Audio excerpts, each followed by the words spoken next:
live! Hello, everyone, and welcome to Samantha Politics, a show where we talk about global politics and women's rights. We have a great show coming up.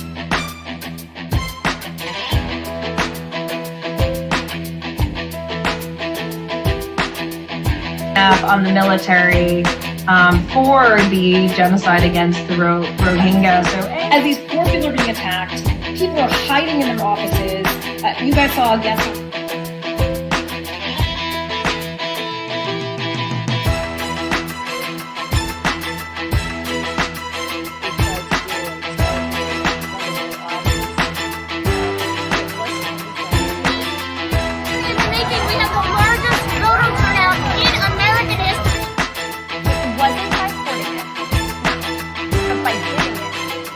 We're going to be talking about Burma and Russia today, but just a quick U.S. Native American Secretary of the Interior. Now, this is really monumental because I'm Samantha Carlin, your host of Samantha Politics, and we'll see you next week. Take care, everyone. Bye-bye.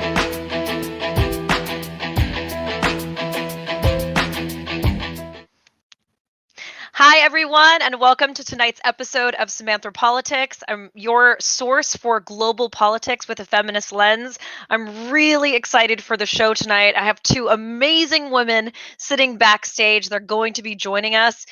Cynthia Terrell from Represent Women, and also Stephanie Schmid, who is a former U.S. Foreign Service officer in Haiti. Our main story tonight will be about the breaking news about a manhunt underway for the murderers of the Haitian president, who was abruptly murdered within his own palace last night.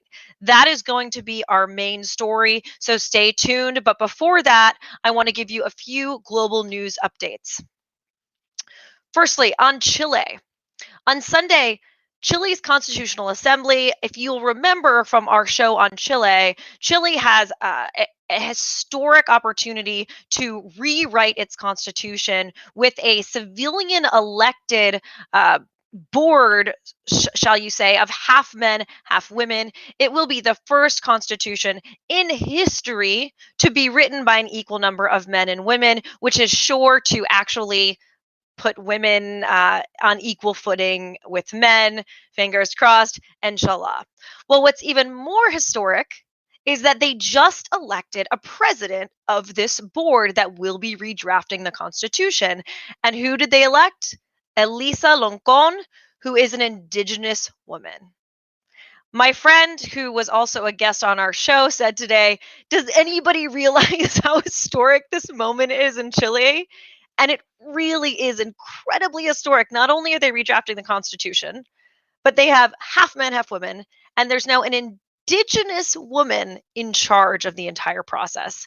I, for one, am super excited to see this happen and to see this unfold because, frankly, I want to see if we can rewrite the Constitution for lots of countries using the same process. So really, breaking news out of Chile that's just incredibly exciting, especially for proponents of women's rights. Other breaking news coming out of Spain. So I actually lived in Spain for a year and I didn't even know this. Well, I feel fortunate I didn't know this because I never ended up going to the police for a case of sexual assault and rape. Because if I had, what I would have found is that if I had been raped, but there had been no violence or physical intimidation during the rape, that it would have been not considered rape. Okay? So that means if somebody says no, but then there's no physical brawl, that it was not considered rape. Well, that's finally changing. So Spain has finally approved a draft bill that will strengthen the country's laws against rape by finally saying, guess what? It's rape if there's not explicit consent. This has been a move that's long been demanded by assault survivors and women's rights groups. And it finally shows that just being silent or passive doesn't mean that you're consenting. My professor, Kimberly Tyden, used to say, when is saying yes your least worst option? And that's if you say yes.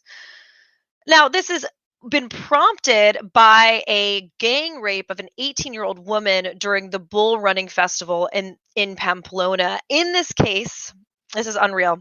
She was gang raped by 5 men but they were only convicted of sexual abuse and not rape because the court didn't see that they used any sort of physical violence in order to rape her. I don't know. If I was an 18-year-old girl and there were 5 grown men gang raping me, I'm not sure that I would put up a fight and they would have to use physical violence. So this verdict actually was later overturned by Spain's Supreme Court, which did end up imposing sentences for rape. So I think that's part of this whole movement, but a big win for sexual assault survivors. I have to say I love Spain, but country is still unbelievable type of patriarchy that is really hard to see. So this is again a big win for women's rights survivors. Excuse me, for women's rights activists and for survivors of sexual assault and rape. Other big news that was really upsetting, I know I love to keep the show light, as we say, is that there have been hundreds of indigenous remains of indigenous children found in Canada through a new technology that allows people to find human remains. This has been incredibly shocking and upsetting for the Indigenous community. Many of these schools, they were sponsored by the state. They were actually mandated by the state, and Indigenous children could not speak their own language. They had their braids cut off. They were not allowed to practice traditional customs. Also, I believe 70% of them were run by the Catholic Church. Now, the fact that all of these remains, hundreds of unmarked graves have been found all over Canada of these poor children, leaves you to wonder what exactly happened at these schools. Why did so many children die? Why did no one know about it? There's also lots of really sad reports of physical and sexual violence, overcrowding, uh, um, diseases that were kind of allowed to run rampant, like tuberculosis, all over the schools. And it's pretty shocking that this happened, in the late 1800s, so over 100 years ago, and they're just seeing this now. Canada is having kind of this moment of truth where they're saying, what do we do to recompense the Indigenous community? How do we come to terms with this history, which was mandated by Canada to assimilate Indigenous children and, have them become Canadian, which is ironic considering they were kind of Canadian first? And what do we do in the future to protect the Indigenous community and to prioritize their rights? So, really sad news coming out of Canada and just really messed up and very concerning to children's rights activists. So, on to our next story. So, we have a new New York City mayor, though his election has not been certified yet, who is Eric Adams. He was a police captain and the borough president of Brooklyn, and he has declared victory in the Democratic nomination of New York City. He will become the second Black mayor in the history of the nation's largest city. So this was really exciting, this election, not necessarily because of that, but because they used a system for the first time called ranked choice voting. So the premise of ranked choice voting is basically that instead of having you vote for one person and whoever wins the most wins, you rank your choices. So maybe I would vote for, so and so is my first choice, so and so is my second choice, so and so is my third, and so is my fourth. Well, the person with the least amount of votes then gets pushed out. And and all of that, their votes end up going to whoever voted for them as their first choice, to those people's second choice. So basically, it becomes a much more equitable system because you don't have these spoilers that come in, like Gary Johnson and Jill Stein, who completely ruined Hillary's chances in 2016. And what also happens, and we're going to have our guest talk a little bit more about this, is ranked choice voting helps women. And I'm going to ask her about why that is in 1 minute. So Catherine Garcia was trailing behind Eric Adams. And then when they recounted the votes, there was also kind of a cluster when it came to counting the votes. When they recounted the votes, Mr. Adams' margin of winning went down to less than 1%. And Catherine Garcia became the first woman in history to become the closest to becoming the New York City mayor, which was incredibly historic. So I would love to bring in my first guest, Cynthia Terrell, who is the founder of Represent Women. I first met Cynthia they at a conference for women running for office, and she was so passionate about ranked choice voting and was telling me how equitable it was. And I'm so excited to see it making strides. So Cynthia, welcome to the show. Thanks very much for having me. So, what are your thoughts on the mayoral election?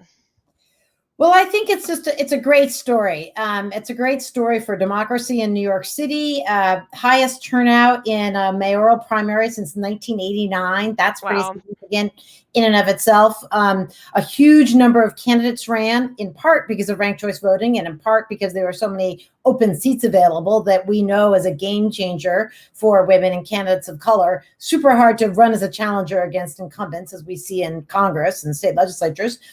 And also in New York, there were some other things that happened. There was early voting, no-fault absentee voting that worked in concert with ranked choice voting to make sure that just more people could participate. And as you just explained, more people had a chance to actually have their first choice, have a backup choice. And that's how the system gets its nickname, instant runoff voting, because it replaces that costly second round that I think the estimate is $15 million. It would have cost taxpayers in New York City to run a second round election at some later date, and drop off would have been significant. Fewer voters would have participated. So it's really a win-win-win. You know, it's sad to me that Catherine Garcia or Maya Wiley did not get elected, but wow, they got really close, as you say, within a percentage point. And we saw the merit of ranked choice voting, that there are no split votes among candidates. I think the stat is something like 50% of Maya Wiley's second place votes went to Garcia. And so that's a pretty significant number, given that they weren't aligned necessarily on policy, but I think a lot of people went and cast votes for Garcia and Wiley, and of course for Adams as well. So I'd love to talk more about the city council race as well, but I'll stop there in case you've got another question. Well, so can you explain a little bit about how ranked choice voting, why does that system help women get that close? Yes, well, it's a great question, and it really, like everything in politics, it's a nuanced answer. There's a collection of things that really together make a difference. So, what we know from the other cities where it's used: Oakland, California, San Francisco, Minneapolis, Cambridge, Albuquerque. Excuse me, not Albuquerque, Las Cruces and Santa Fe. In the primaries for president in a number of states, it's a system that encourages multiple candidates to run because there's no fear of splitting the vote. It encourages civility when people are running, because in order to win, a successful strategy is to appeal to your opponents for support for second and third place votes. So there's an incentive for candidates to be as civil as possible and to be issue focused. And that really benefits the voters and the candidates, frankly. And then we also— Can I stop you for 1 second, Cynthia? So when you say, why does that, whoops, I didn't mean to make myself the main person there. Why does it make people more issue focused? Can you dive a little deeper on that? Well, there's no benefit to just deriding somebody's personality or saying, something to just like personal vendettas don't really work, because you want to find common ground. So if I were running with a number of other candidates, if you and I were running, I'd want to find common ground with you on transportation policy or on education or on economic matters, so that your supporters might be more likely to rank me. So that they might be I might be their second choice. Exactly. I mean, you want that to be an authentic decision, but that's what we've seen playing out in city after city, jurisdiction after jurisdiction, which is using it. So that's pretty exciting. And I love this idea that of women, less negative ads, right? Because I think that is, even myself thinking about running for office, and, I'd love to, maybe we'll maybe we'll bring in Stephanie for a second, just to comment on this. Stephanie, surprise, I'm bringing you in. Stephanie is our Haiti guest, but she was also a former New Jersey congressional candidate and almost overtook the Republican incumbent. But, were you scared at all, Stephanie, about people, attacking you or your dirty laundry being aired out? Yeah, but politics is a blood sport right now. And I won a heavily contested Democratic primary with 70% of the vote, but that was after a year of campaigning. It started with 6 candidates, 3 candidates made it till the end. And because I was perceived as the front runner, the other 2 candidates spent most of their time trashing me and looking for flaws rather than putting forward their policy vision.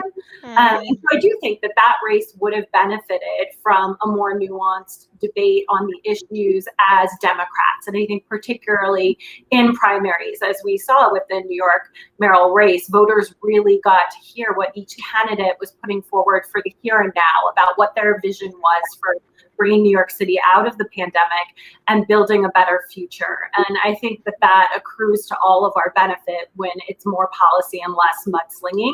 And it makes the candidate that emerges from the primary much stronger going into the general election, where all this dirt hasn't been dredged up.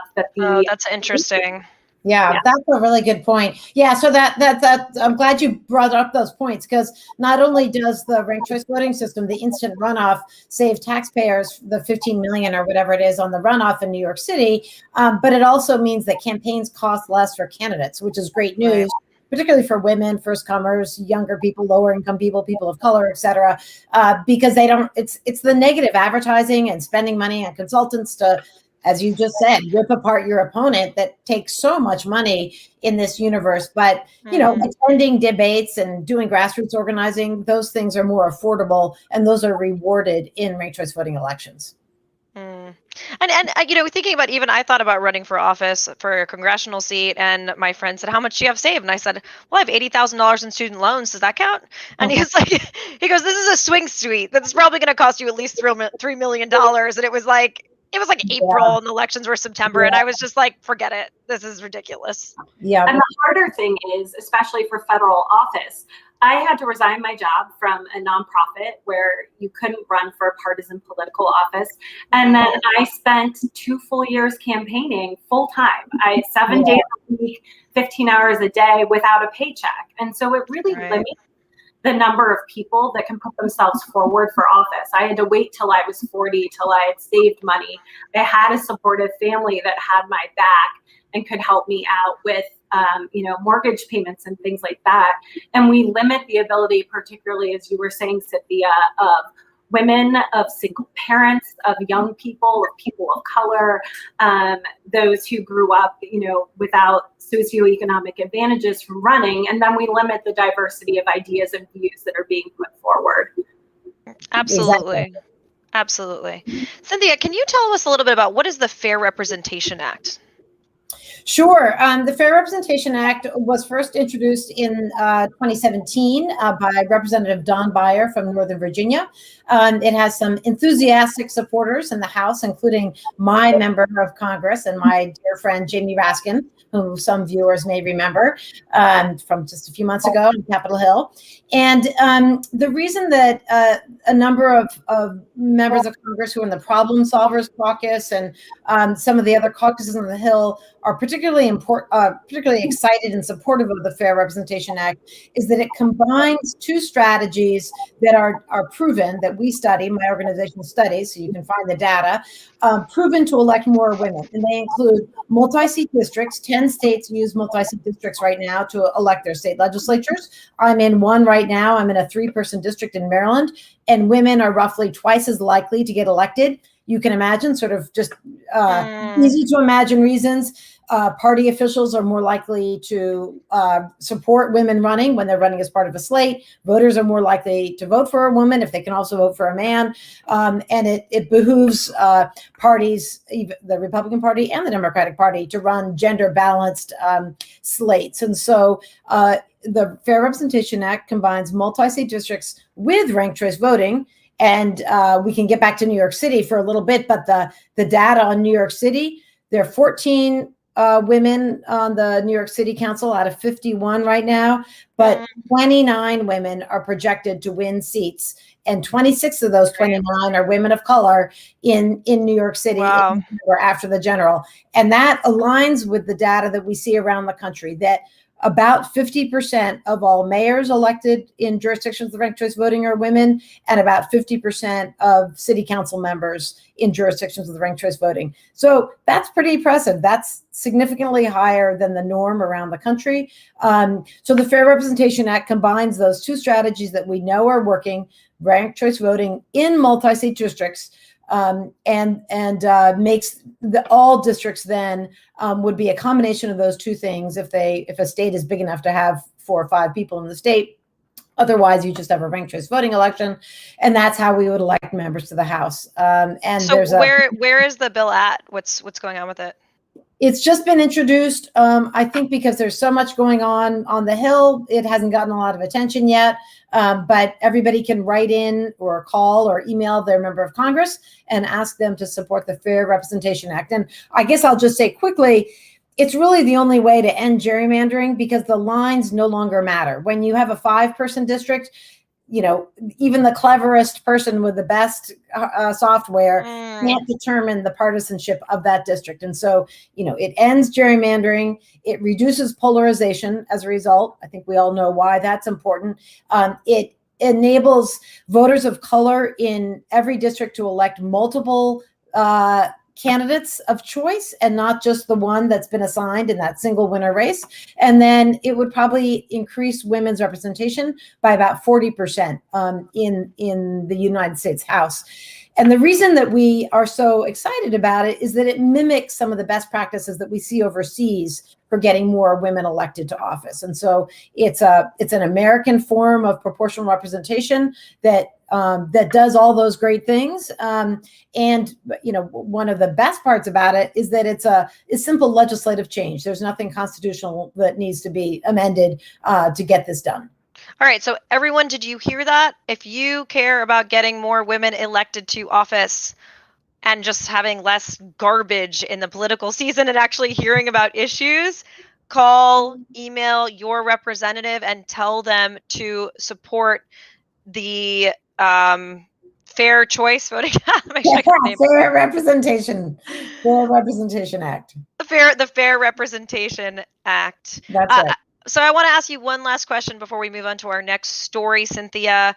Tell us about your upcoming project at Represent Women. This very exciting international project you're working on. Yes, well, the mission of my organization is to really study the obstacles and the barriers that women face when they're running, that we've heard about from Stephanie and we all know about, and then to present solutions to those barriers. And so in order to do that, we study what's going on in the United States and we study what's going on in every country in the world. And on our website right now, there's a dashboard that shows the percentage of women in office, the type of quota used, the type of voting system used, the gender balance on the cabinets, et cetera. But what we're working on now are developing case studies for every country in the world so that we can really understand what's going on, what's working, what's not working.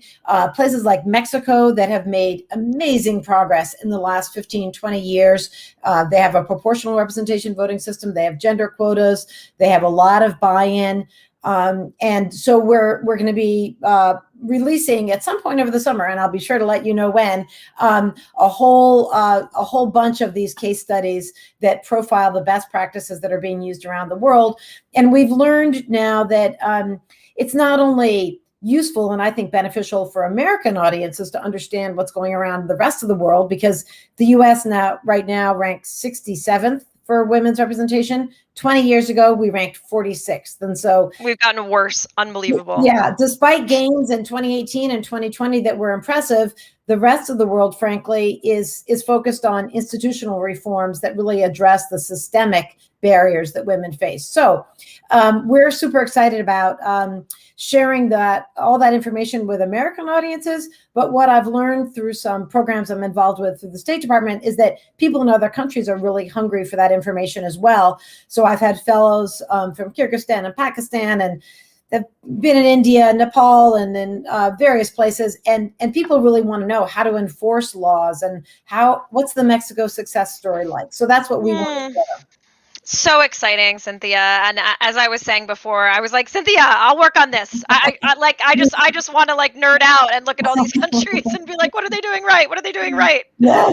because it is so important to have these cross-border analysis and understanding, and to know, even we're talking about the rape law, right? Like Australia has actually the best rape law, and all these countries base, Spain is now basing it off other countries that have revised their rape laws. So we have to really learn from each other, and America usually takes the we're better than everyone else kind of thing, but that's just not the case, frankly. Exactly. Well, Cynthia, I really want to thank you. We're putting the name of your organization and the link in the chat. And also, again, call your elected representatives and tell them to support this act and vote for women, because we're awesome. Okay. Thank you, Cynthia. It was a pleasure having you. Thanks for coming on the show. Thank you so much. Bye-bye. All right. That was Cynthia Terrell, the founder of Represent Women. And we were just talking about the New York City mayoral election, where Catherine Garcia, who is obviously a woman, came the closest to any woman in history since to becoming the mayor of New York City, although Eric Adams did prevail. Before we got on to our next story, I do just want to give a word and thank you to our sponsors. So Stream Inspectors are the beautiful people that produce this show, that create the fancy cool graphics that are on fancy globes. They make sure that I don't screw up any of the technology, because they do most of it. When I try to do it, it's a disaster, let me tell you. And they just make sure that the show runs smoothly. Zach, especially, I want to give a big thank you to Zach for doing that. And the other thing that I wanted to pitch, which is my company, Empower Global. And Empower Global is now taking applications for our very unique women's leadership program, which is really a feminist leadership program. It's about speaking truth to power, creating institutional change, like getting more women elected to office, stepping into your power, having the strength, the confidence, the chutzpah, the courage to do things like run for office, start your own business. And it's all within groups of 8 women. So it's a really, really tight circle of women. And the women say that at the end of it, it becomes their wolf pack. So you become this really, really tight network. As part of the program, you also get to advance and create your own feminist change initiative. And we do coaching around what that is, that you have a stake in promoting gender equality when you leave the program. So we will be putting the link for that, but it's empowerglobal.net is the website. And then it's the Women's Online Challenge. Again, we're taking applications now for our virtual cohort starting in August, and our in-person DC cohort, which is starting in September. On to our main story. Zach, if you could cue the Haiti slideshow.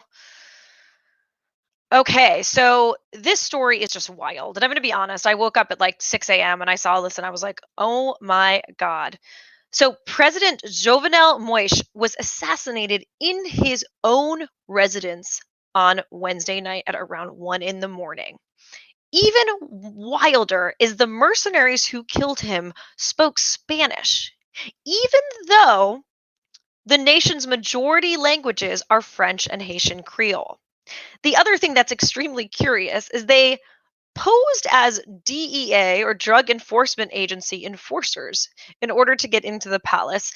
The US DEA is saying, no, that is absolutely and completely false.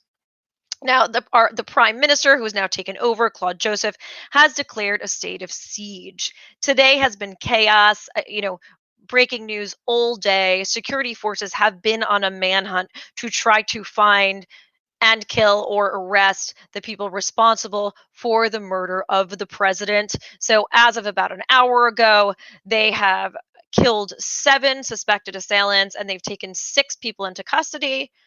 For the Americans here, interestingly, one of them is an American citizen, James Solange. He's been identified as an American citizen. Also, as of an hour ago, the top UN official in Haiti has reported that a group of suspects have taken refuge in 2 buildings in the city and are now surrounded by police. They're almost hostaging themselves.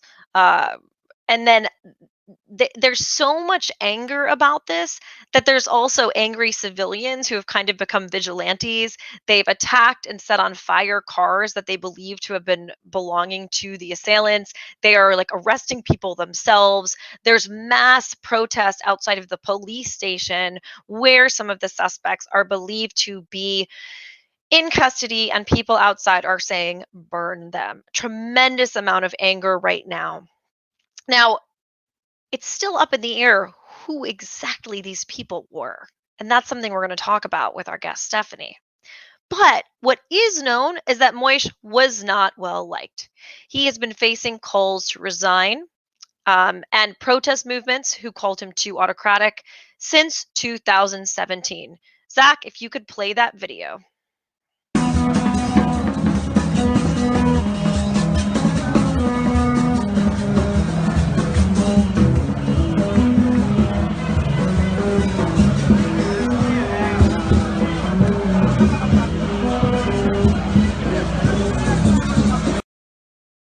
So you can see on some of the signs, some of the alleged charges towards him, massive corruption, people perceiving him as too autocratic, which is not unfounded considering he dissolved the parliament in early 2021, saying that their terms had ended. He's also created an intelligence agency to surveil the political opposition and arrested many political opponents. And even more just bizarrely, he's not even supposed to be in office anymore. So he was supposed to be out in February 2021, but he stayed on, insisting that an illegal constitutional referendum needed to take place before elections for his replacement. Now, Haiti does allow one person to serve 2 5-year terms, but not consecutively. So he was over his term. It was time for him to go. Also, just a fun fact that Moish was a banana exporter and plantation farmer before he turned into a politician. So, what's going on right now? We have a political vacuum. There's mass protests in the streets. People are terrified. It's a really, really scary time. And the thing is, it has already been a scary time. In the past year, there have been about 18,000 people that have left their homes because of a ton of gang violence in the city. Just a week ago, 20 people were killed, including a serious journalist. It's unclear who killed them. Another thing that happened was that basically the Harvard Law School's human rights it's like a commission found that Moisha and his government supported 3 deadly massacres that killed 240 civilians between 2018 and 2020. Civilians, they supported it. All right, so a little bit more background on Haiti before we bring on Stephanie. Haiti is only about an hour from Miami, and it borders the Dominican Republic, which has now closed its border to Haiti in face of the political tumult. It was a dictatorship until 1986. It was under Duvalier, and ever since then, it's been a fragile democracy. I don't know if you all remember, but there was a massive earthquake in 2010, which just devastated the island. Bill Clinton kind of put Haiti on the top of his agenda then. And there was a ton of aid that was supplied to Haiti. And then in 2016, there was Hurricane Matthew. There was also a huge cholera epidemic that was introduced by United Nations peacekeepers. This was really bad because the UN basically didn't check to make sure that none of its peacekeepers were infectious before sending them over to Haiti. Huge epidemic, and there was a lawsuit against the United Nations for this happening. But Haiti hasn't been at the front of US foreign policy for a long time, and over half of Haitians over 15 are illiterate, and 70% of the population lives on less than $2 a day. So I want to introduce our very accomplished guest. I told my producer I will not read her whole bio because she's too accomplished, but I'm just going to give you a taste of some of her accomplishments before I bring her in to work with us and to figure out what is going on in Haiti and what is likely to happen. Stephanie Schmid was the 2020 Democratic nominee for Congress in New Jersey's 4th Congressional District. She served as a U.S. Foreign Service officer from 2011 to 2018, including as a political officer in our U.S. Embassy in Haiti. And she's a senior foreign policy and national security expert, attorney, and human rights advocate with more than 15 years of experience combining legal advocacy, policymaking, authorship of legislation, foreign policy, human rights with an emphasis on reproductive rights, and national security. You know how they say, like, I want to be someone when I grow up? I want to be Stephanie Schmid when I grow up. So in case I'm not grown up yet. She did graduate from Yale with a double major in poli-sci and women's and gendered studies, and her JD from UC Berkeley, where she was editor-in-chief of the Berkeley Journal of Gender, Law, and Justice. After law school, she worked as a federal law clerk and a litigation attorney. She joined the Foreign Service in 2011, and in addition to Haiti, also served in Brazil, Washington, D.C., and other places. She decided to leave the State Department in 2018 to lead U.S. foreign policy for the Center of Reproductive Rights, where she developed legislation protecting reproductive rights globally that has more than 180 co-sponsors in Congress. It's kind of hard when it comes to reproductive rights since it's such a partisan issue. And she sued the State Department, this makes me oddly happy, for failure to report on violations of women's and LGBTQ human rights. And she worked with a coalition to advocate against the global gag rule, which basically means that we can't provide any funding to centers that provide abortion abroad. She won a three-way heavily contested Democratic primary with 70% of the vote in July 2020 and became the Democratic nominee in New Jersey's 4th Congressional District. She won 40,000 more votes than any Democratic opponent of the 40-year incumbent. 40 years. This is why we need term limits, everyone. I mean, 40 years is like, honestly, ridiculous. I can't. But unfortunately, she did not oust the entrenched Republican due to gerrymandering. She has appeared on numerous podcasts and programs, and she's been published in Foreign Policy, Miss Magazine, and the Star Ledger. She also received the Department of State's Meritorious Honor Award for her work in Haiti and was honored as Emerge New Jersey 2019 Women of Achievement. Okay, Stephanie, I need a break from talking, so I'm bringing you into the stream. Thanks, Samantha. I'm pretty sure you just read my entire bio, so. Yeah, I cut out like a little bit, but everything's good. I mean, everything's interesting and like varied. You didn't repeat anything. It was like, oh, and I did this. Oh, and I did this. Oh, and by the way, I ran for Congress and almost won. Like NBD, no big deal. I love it. So it's such a pleasure to have you on the show. You're so incredibly accomplished. I want to ask you about everything in your history, but for the purposes of our audience who has been promised to hear about what is going on in Haiti, what the actual what is happening? I wish I had answers. I have more questions than answers, but just to, sort of lay the stage a little bit, President Moise, before he was assassinated yesterday morning, had actually been ruling by decree after dissolving parliament in January 2020. And I think it slipped a lot of notice internationally because of the COVID pandemic. But he's now been ruling basically unilaterally without any sort of check on his power for over a year and a half. So there have been massive protests in Haiti for a number of years now. As you mentioned, since he took office in 2017, he was known as the Banana Man, somebody who had no political history prior to throwing his hat into the ring for president in the 2016 elections. And like his predecessor before him, President Michel Martelly, who was a compa singer before he became president, he won election with less than 30% of the population turning out in a heavily contested field where you had almost 50 people running for president. Wow. And so he wasn't a really well-known entity before he took office, and he kind of very quickly showed himself to have autocratic tendencies. He made most of his decisions with a small group of advisors and was really suspicious of government workers. If this is sort of sounding a little bit like what happened in America in 2016, well, are we talking about America or are we talking about Haiti? What's going on right now?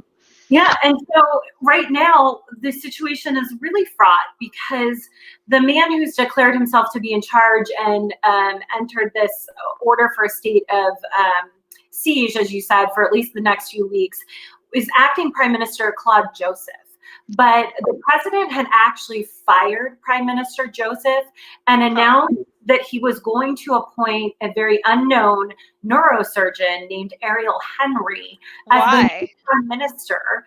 He's had a series of prime ministers. As you could guess, as I've been saying, he's suspicious of a lot of people, is not a politician who's used to working with others and sharing power. And so there's been one after another of sort of prime minister figures under President Moise. And this investiture of the new PM, Ariel Henry, was supposed to take place on Wednesday afternoon. So okay, so the timing of this seems very tied to the replacement of Claude Joseph by. Wait, so then is it possible that these assailants are related to Joseph, or is that not? Am I drawing the wrong conclusion? I don't think so, but certainly this was well financed and well planned in advance and timed to take advantage of the chaos that it has created in Haitian politics for the past year and a half, certainly. And to make matters more complicated, the Constitution of Haiti would provide for the succession in the event of the assassination or death of a president would be the chief judge on the Haitian Supreme Court. And the chief judge of the Haitian Supreme Court died very recently, within the past week or two of COVID, right? So we have a huge power vacuum. We have no one that can lay clear claim to authority. And we also have the fact that, as you alluded to, whether you agree if the president should have stayed on for this extra year or not, elections were to be held, should be held this September, long delayed elections, which is an ongoing pattern in Haiti, and a constitutional referendum that he was trying to jam through. So in less than 3 months, Haiti is supposed to be electing a new president, an entirely new parliament, both the lower chamber of deputies and the Senate, and having a constitutional referendum, and then also hold all their local elections, the mayoral positions.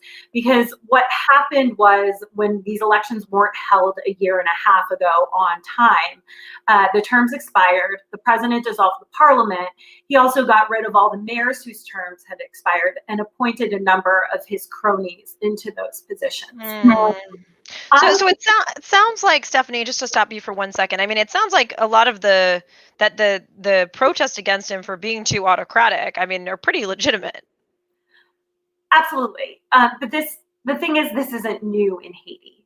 So while Haiti was the first free Black republic in the history of the world and has a long and proud history as a Black republic, it has really struggled over the past 30 years, certainly, and really over the past century. There was a U.S. occupation by the U.S. Marines from 1915 to 1934. As you said, there was the Duvalier dictatorship, first with Jean-Claude Papa Doc Duvalier, and then his son, Baby Doc, through 1986.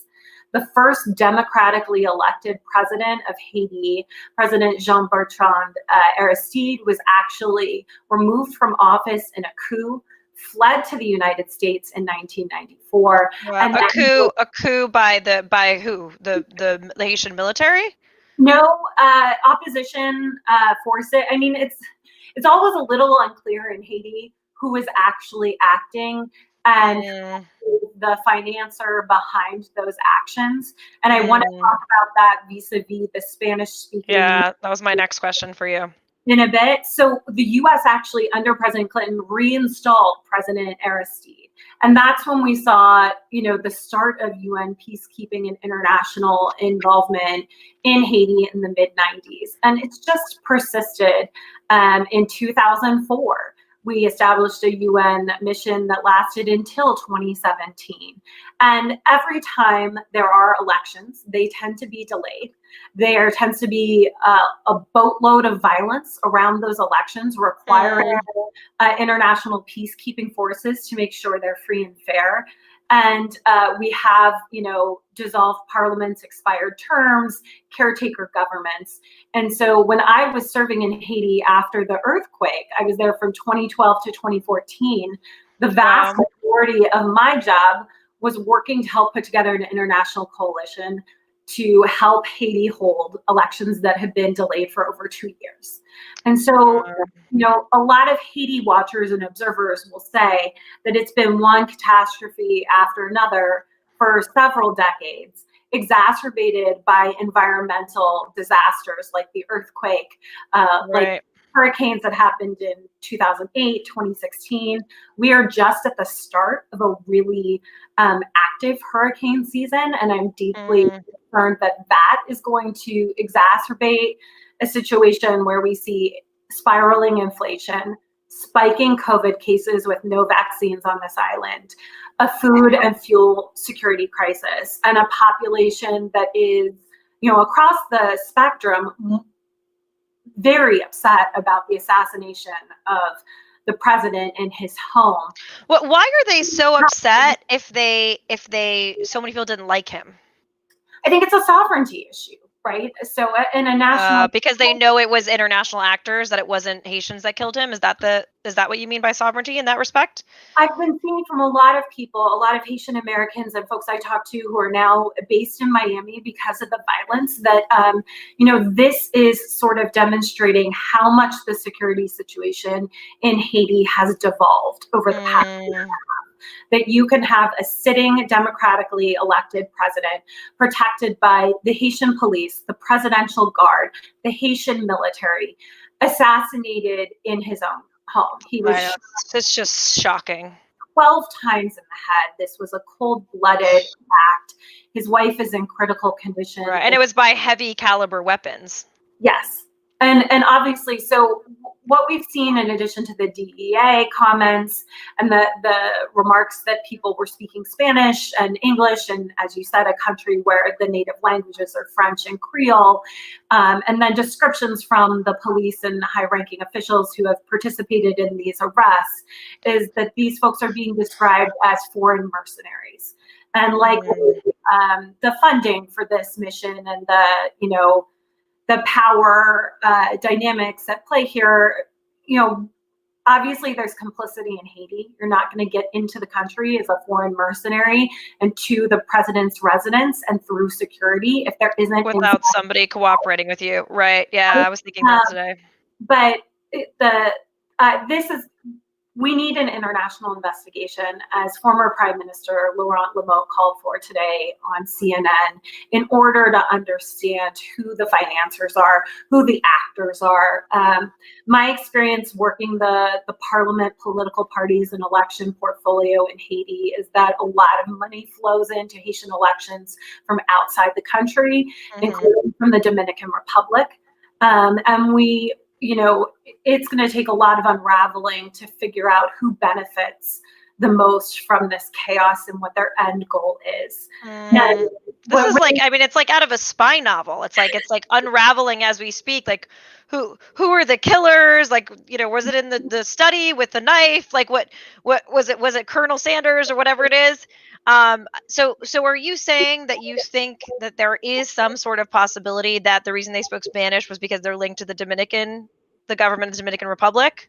I'm saying that the totality of the circumstantial evidence, to speak a little legalese right now, that we have from the Haitian government and from the unverified video that's being released, and of course the citizenship of some of the folks captured, seems to indicate that there are folks outside of Haiti that were backing, financing, and pulling off this operation with help from the inside, obviously, as I said. So I think that there is a strong possibility that there could be involvement from folks in the Dominican. There's also, there are a lot of other countries that could have actors involved. The president was very critical of Venezuela. It was one of the reasons that the U.S. government continued to support him. And that was a marked change from the Martelli, the prior presidential administration, which had been very close to Chavez.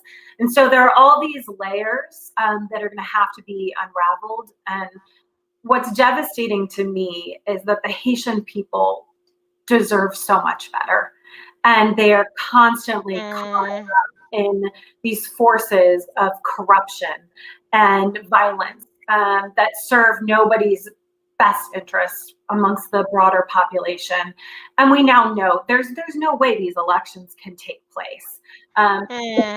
They're not going to meet the constitutional standard that an electoral law is passed by Parliament, which is supposed to happen before every national election because Parliament's been disbanded. Candidates don't have time to prepare and run for office. We've got this constitutional referendum that you referred to that was designed by, and this could be another motive. The President Moise, who was assassinated, was trying to ram through a bunch of changes to the Constitution that would basically consolidate power in the executive branch. It would have allowed for someone to serve as president for 2 consecutive 5-year terms. So it's like Putin 2.0. It would have eliminated the prime minister's position. It would have made the eliminated the prime minister. We're finding more motives for Claude Joseph. I'm trying to unearth the motives. So are you saying in that regard that people that were like within Parliament, or like if he was going to dissolve, like whose motive then would it be if he's doing all these things besides Claude Joseph? So the constitutional referendum vis-a-vis Parliament was basically going to make it a unicameral body, which means that they were eliminating the Senate and just having a lower house. And all of these changes taken together were meant to elevate the power in the presidential position and sort of limit the checks, whether it be through a prime minister or a 2-house legislative body. And so it's greatly troubling. The opposition has long wanted constitutional changes, and civil society in Haiti has pushed for streamlining the election process and other things that are legitimate. But this referendum and these changes that he had pushed through, was trying to push through, were not the right ones at the right time in the right way. And so there's so many motives and so many layers that it really is, as you said, a whodunit. There are many people and groups that had a beef with the president. In fact, 5 months ago, he said in an interview that there had been assassination threats and he feared for his life because of the number of enemies that he had accumulated. But there also are, a lot of people who don't benefit from this chaos, starting with the Haitian people. And so I don't think there are going to be quick and easy answers here. But the biggest thing we need right now from the U.S. government, from the international community, is more than just calls for stability and peace. It is bringing together Haitian civil society groups and figures who have the power, whether it's in the national security apparatus or the church or human rights organizations, and empowering Haitians to have a say in how they move forward, because too often the international community has imposed a process on Haiti, and we've seen it time and again that has not worked, and everyday Haitians are no longer vested in elections or the governance because it seems as a corrupt nightmare. So one thing that we spoke about too is that President Clinton had made Haiti kind of a focal point of his foreign policy agenda, and that Haiti has now been kind of removed of its own portfolio within the State Department. So who would be responsible for going and bringing together civil society actors and doing all the things you mentioned? Would it be the State Department, USAID? Yeah, so President Clinton prioritized Haiti. So did President Obama under Secretary Clinton. So Secretary Clinton was extremely dedicated to working on building up Haiti's economy and empowering the Haitian people. She actually sent her counselor and chief of staff, Cheryl Mills, down to Haiti almost every 6 weeks and took a very personal interest in this set of issues. So current National Security Advisor Jake Sullivan to President Biden was on Secretary Clinton's staff at the time. Then Vice President Biden was briefed on a lot of these issues. So there is a lot of expertise currently in the U.S. government that paid attention attention to Haiti under the Obama administration, where we had a Haiti special coordinator, where there was a lot of apparatus at the State Department. I'm concerned that the Trump administration dismantled a fair amount of that apparatus and really minimized that expertise, as they did so many, sets of expertise at the State Department. President Trump famously lumped Haiti into his shithole countries comment. Please excuse my language, Mom, but that is in fact what he said. And not cable news, you're okay. Important to remember that. And so I think that the groundwork is there at the State Department. It is the State Department and the National Security Council presenting options to President Biden. But this is also an opportunity for the U.S. to do what President Biden and Vice President Harris have been prioritizing, which is putting together a global coalition, not just the U.S. alone, but working with our allies and partners. Here you would think of Canada and France. Wait, we're talking about a global coalition specifically to work on Haiti issues? Or Yes. Okay. To work on Haiti issues and to make sure that the groundwork is laid for actual free and fair elections and a transition caretaker government that's focused on addressing the violence and the spiraling pandemic in the interim. And so we've worked with Canada, the Organization of the American States, OAS. There's a lot that we can draw upon here, and this is an opportunity for the U.S. to show both leadership, but also respect for other countries' expertise in Haiti. And I think, I'm always an optimist. I'm looking for the silver lining here. But I do think that this is a chance for a reset in Haiti, a moment where we can all come together and do everything in our power to make sure that something like TPS, temporary protected status, which has been in place since 2010 in the U.S., is no longer necessary for Haitians because we're helping strengthen Haitian democracy. Can I stop you for 1 second, Stephanie?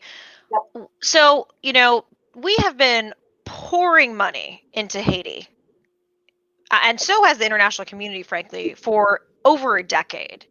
And yet you look at the statistics, over half of Haitians over 15 are illiterate, 70% lives on $2 a day. It seems like things are still really bad. Why are things so bad when so much money has gone into the country? It's a really good question. It's one that every administration, and certainly the Obama administration and Secretary Clinton, struggled with greatly. One of the problems is the endemic corruption in Haiti. There are not partners that the U.S. government, USAID, that the international, UN structure can work with and know that that money is being safely and correctly spent. And so a lot of that money went to international NGOs. It went to, as I recall, when Haiti was rebuilding after the 2010 earthquake, most of the construction firms that won bids were Dominican owned. And that was in part because of all these international standards and rules about making sure that money is spent and can be tracked, and there is an absence of corruption.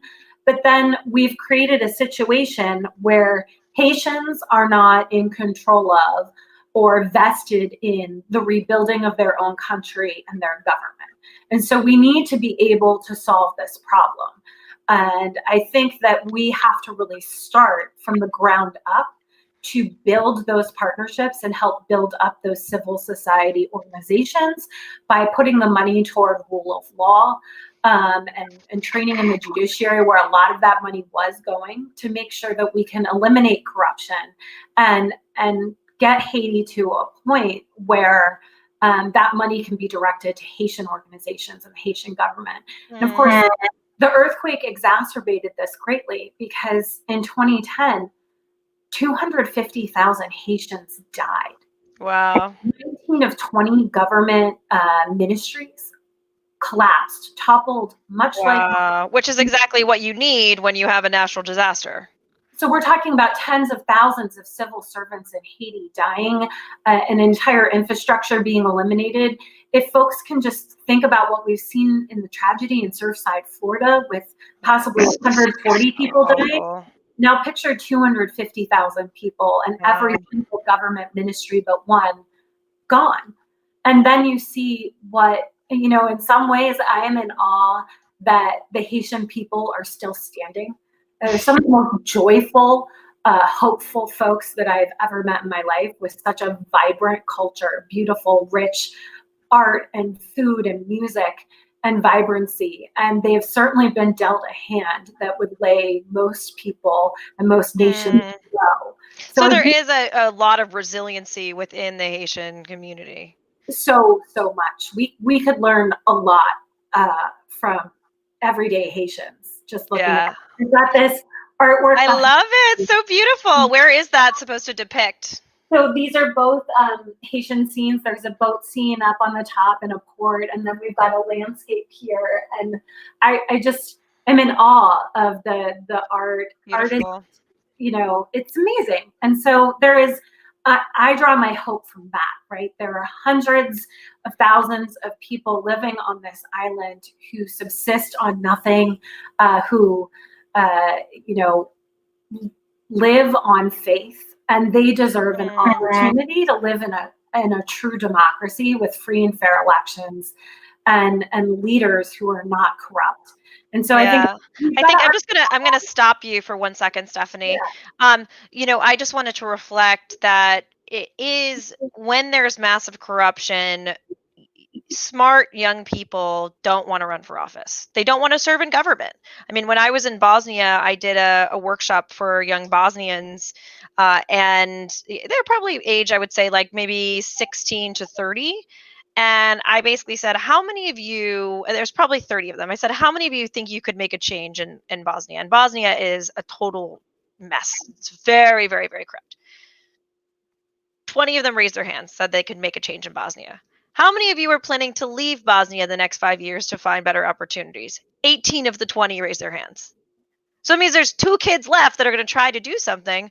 But when you have, the environmental minister in Bosnia was notorious for, you literally walk in and it's like, oh, I take a third. Whatever this bid is, I take a third. And there were, also within the government, like, remember there's like a trash collection company that came in and said, we want to be the opposition trash collection company. But then someone in government was like, no, because I have a vested stake in the current trash collection company. This is not a free market. Go away. It's a monopoly. And you see that young people, and if young people are the future, I am curious too, because another thing that you mentioned, which I think was really interesting, is that you said that 70% of the Haitian population is under age 40. Is that correct? It is. So first of all, why? And second of all, what impact does that have on the country and on the future of the country, do you think? So the why is complicated, right? A lot of it has to do with lower life expectancy because of, you saw the first lady of Haiti, the first thing they did was fly her to the United States for healthcare, because the healthcare system in Haiti is not capable of handling, gunshot victims. I actually had a colleague die from internal bleeding. In a place with so much gang violence, they can't handle gunshot wounds? Nope. So wow, that's staggering. Endemic disease, as you talked about, cholera. We've now got COVID spiking. Haiti also lost a lot of its traditional middle class, doctors, lawyers. During the Duvalier dictatorship, they fled. And so and they haven't gone back because of the security situation. And so we see, the United States has 700,000 Haitian Americans living here. Canada has a huge Haitian expat population, and the folks who can leave, as you said. And so you're right. Nobody's running for office. Nobody's staying to make the situation better in the numbers that we need. And to every sort of American watching the show, these are the things that we need to think about when we're talking about our border and immigration policies, right? There is a reason why desperate people from Haiti and Central and South America are fleeing to the U.S. border, despite the horrific, ordeals of the travel and what they have to undergo, just for the chance to live in a country where opportunity actually does exist.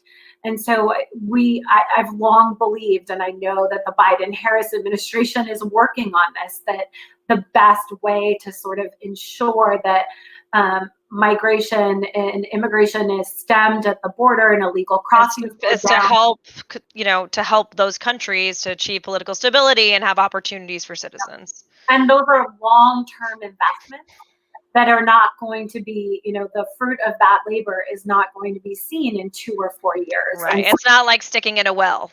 No. And U.S. politics makes it difficult for us to invest in foreign policy and invest in countries with long-term payoffs. And so I hope American voters will start watching your show and thinking about the ways that we could impact the world strategically. And it's certainly how most of our enemies, whether you want to talk about strategic competition with China or Russia, they're playing a long game. Yeah, and it's so interesting, but it's so interesting I was thinking about that the other day with Xi Jinping, is like, it also is enabled by these long-term limits, which we don't want. We don't want a president to be in office for more than 8 years. Like 8 years is a long time. But because Xi Jinping and Putin have been in so long and their governments have been in so long, I think they're able to play the long game a little more. And I think we need to figure out, even if we have terms that shift, how do we, have some kind of continuation of policy, even if we have a Democrat is elected and then a Republican, and not just everything like the Iran deal just thrown in the garbage. Climate accords, bye, see you later. Because then the international community also doesn't trust us and doesn't think that we are actually playing the long game. They're like, you're just around for political opportunism, and then you're going to do whatever the next person wants. Yeah. Absolutely. And it honestly starts with investing in and believing in the expertise of our civil servants, our nonpartisan government officials who work for both administrations, as I did. I proudly served under Republican and Democratic administrations. And we really need to have elected officials who trust in and listen to that expertise so that our Haiti policy isn't dictated by whether it's President Obama or President Trump. It's dictated by what is going on in the ground in Haiti and what is in the best interests of U.S. national security and working to advance, global norms like democracy and human rights and help improve folks' lives. And that, those shouldn't be controversial issues. And I was really excited to listen to your first guest, Cynthia, talk about how we can change American domestic politics to be more issue focused. And I think those efforts will accrue to the benefit of all the work that we do around the globe. Because really, if we aren't strong at home and we don't clean up our own house with regard to democracy and human rights, then we cannot be a standard bearer or a do-gooder globally. And one thing that she didn't mention, but that we've discussed on the show before, is that one of the reasons that political representation in these other countries has gone up is because they've established quota systems for women. It's not just ranked choice voting. And the funny part is the U.S. is always going into other countries and going, yeah, quotas, 50% women, 40% women. But then in our own house, we don't do quotas. How dare we? On the back of my paper, it's a dirty word in America, but what the bill that she was talking about, the Fair Representation Act, and going out of her way to not say quota, proportional voting and ranked choice, it is the solution to diversifying our it really is legislative bodies of elected office. And Haiti has had quotas in place with slates similar, and they struggle to elect women still. I worked with 5 women out of 150 elected in the parliament, and that was in 2012, 2014, and it actually got worse in the next election. I know. I was seeing in the stats that in 2016, there was not a single woman elected to the lower chamber of deputies or to the Senate. Not one. It was all men. And as of 2019, only 2.54% of Haitian parliament are women. Why? Why? So one is violence. We've been talking about all the gang violence, but there is just a ton of political violence in Haiti around elections, around folks running for office, and anybody who steps up to run that's different. And clearly women are targeted first. We're talking about literal death threats, physical violence, and intimidation. Not many folks are willing to do it. And I held those Haitian women politicians in my heart when I was running for office. And, nobody likes to be attacked on social media, but I wasn't subject to death threats. Right. But the other flip side of the why is, what would Haiti look like if women were empowered at any level of representation in the population? Haitian women are entrepreneurial. They run their families. They are the movers and shakers in civil society and in churches. And I do think that in the long term, if we're talking about building a better Haiti and empowering Haitian people, it starts with having a hell of a lot more women at the table and in elected office. And it would behoove the US government and the State Department to center that sort of policy work rather than marginalize it. I covered women in politics, and the ambassador, who was incredible, Ambassador Pam White, let me go there because it was in my, I was interested in it and she was interested in it, but it wasn't even a portfolio at state. And so when we marginalize that work, So women's issues was not a portfolio at state at that time? Not in the political section, it was interesting. if you're writing a report on it, or it's a throwaway, but we don't center it in our work. It gets segmented out. This bureau or this office does the women's work. And I think that that's the next iteration in foreign policy, right? Climate change is a foreign policy issue. Reproductive rights is a foreign policy issue. Electing more women is a national security issue. It's essential to democracy and peace. And the US should be taking a much more progressive and aggressive stance on those issues and centering it in our own work and leadership if we want to make change. Yeah, I want to stop you again for 1 second too. There's also research, if we're looking at decreasing corruption in Haiti, there's actually a lot of research that governments are less corrupt the more women are in office.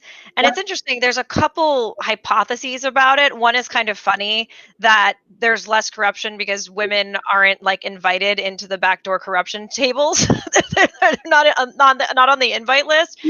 Also, that there's some studies that women have higher ethics, that they're more pro-social, that they're more about serving constituents and creating health system, education systems. They're much more likely when they run for office to cite problems like with the citizenry versus kind of self-focused issues or gaining power.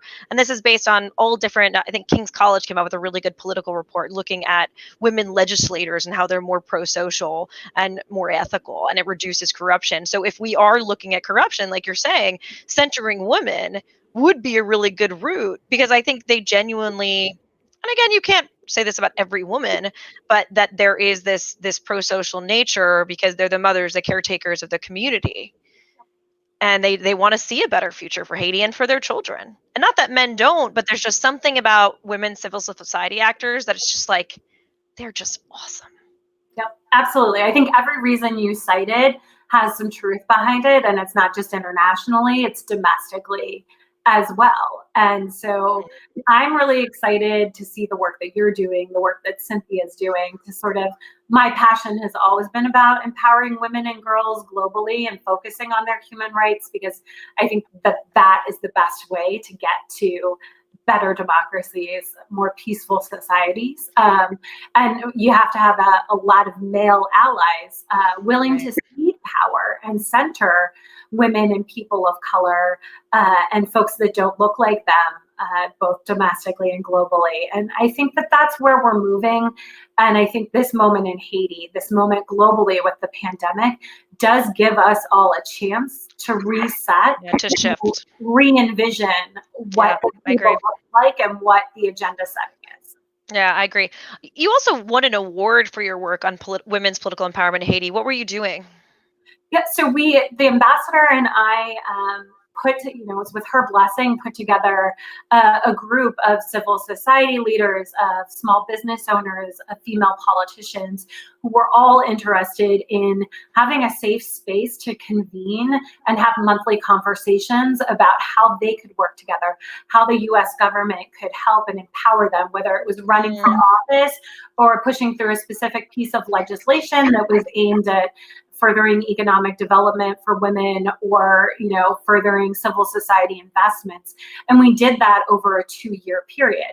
And it did not, as I said, we didn't see in that next immediate election immediate benefits from that program, but I know that those women still get together.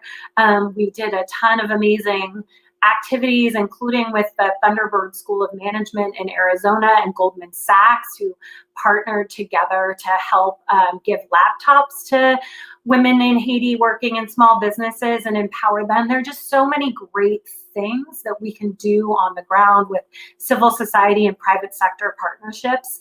And you're starting to see those benefits play out now, 5, 6, 10 years later. It takes that time and that amount of investment to start to see the results and the mentoring and the growing of these circles, sort of like the wolf packs that your organization is creating.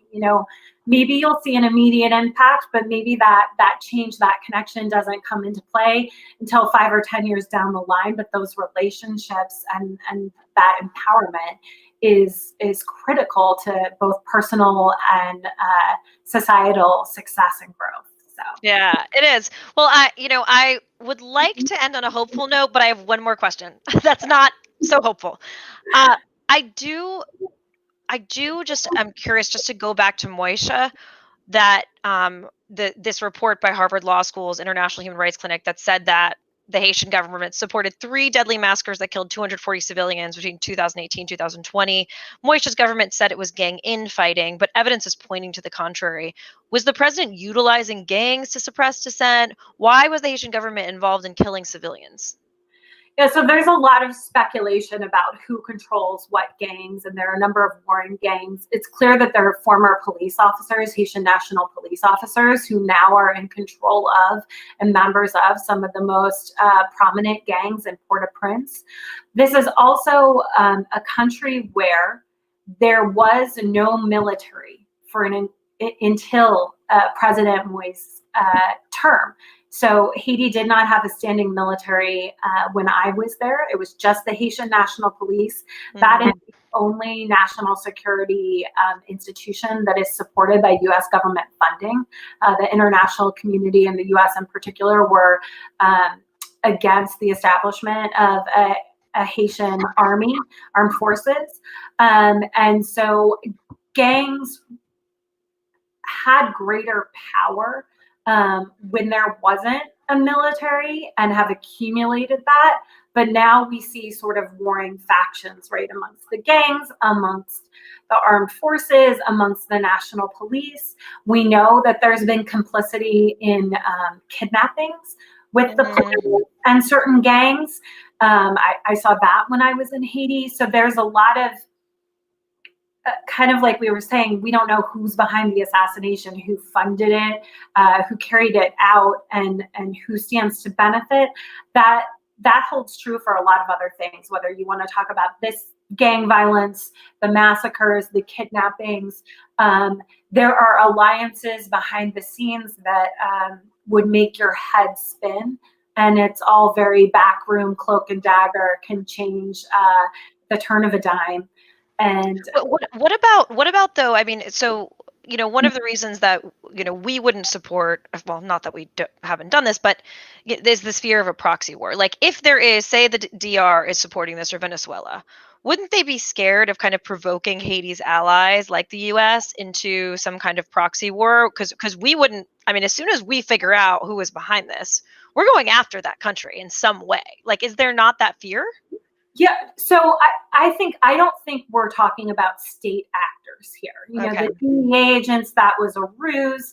But we could be talking about very high-powered private sector folks, corrupt politicians. So it's going to rise to the level of, but just as we're seeing in Haiti, where you have former police officers who now lead gangs. That is true in many other countries as well. Sounds like former military that were part of the attack on the Capitol. Yep, changing sides and that training.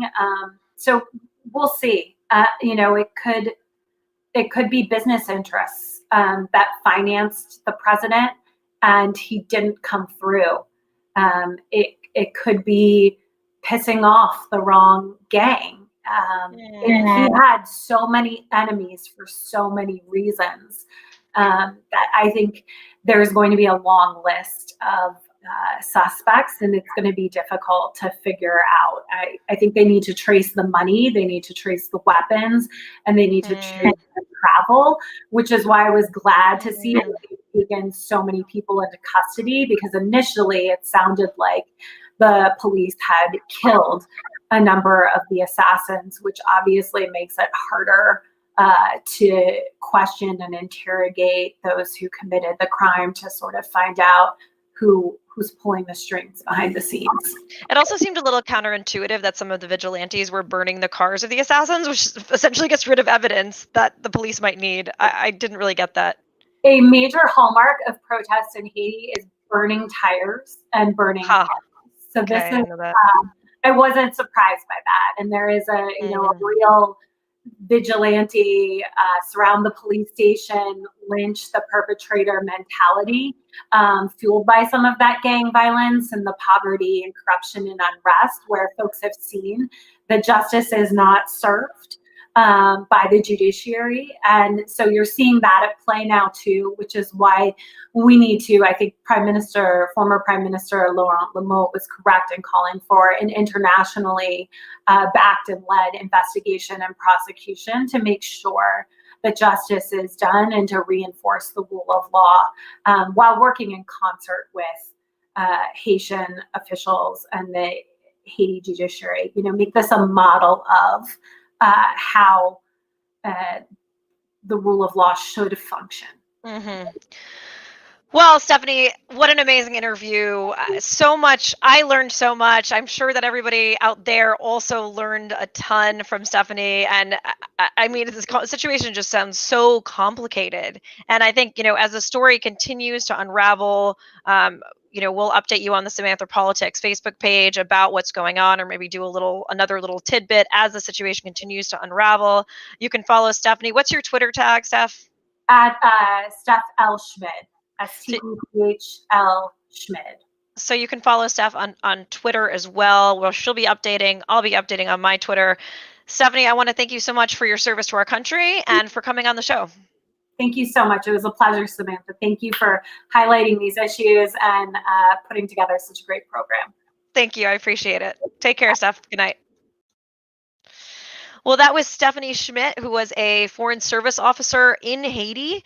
She was also the Democratic nominee for New Jersey's one of New Jersey's congressional districts, and won the most votes of any Democratic candidate, but unfortunately did not unseat the Republican incumbent.